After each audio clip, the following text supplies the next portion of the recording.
అండి welcome back to my channel. ఈరోజైతే మనం టొమాటో దోసకాయ పచ్చడి ఎలా చేసుకోవాలో చూసేద్దాం.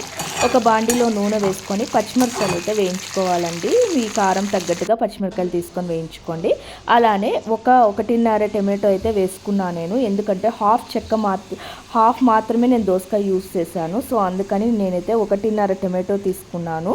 సో టొమాటోలు అలానే దోసకాయ కూడా వేయాలండి. అలానే కొద్దిగా పసుపు, కొద్దిగా చింతపండు కూడా చూసి వేసుకోండి, ఎందుకంటే దోసకాయ పుల్లగా ఉంటుంది, టమాటో పుల్లగా ఉంటుంది కాబట్టి చూసి వేసుకోండి, అడ్జస్ట్ చేసుకొని.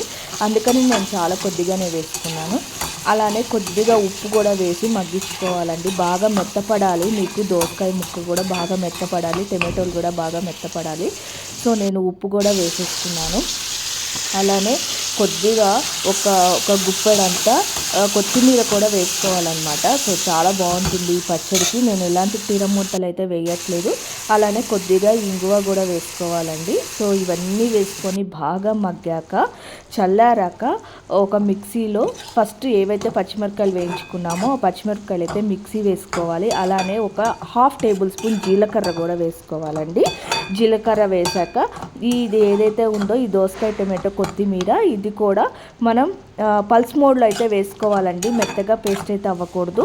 సో ఇంకా మీరు ఉల్లిపాయలు తినేటట్టుంటే ఆ పల్స్ మోడ్లోనే ఉల్లిపాయ కూడా వేసి గ్రైండ్ చేసుకుంటే టేస్టీ అయిన దోసకాయ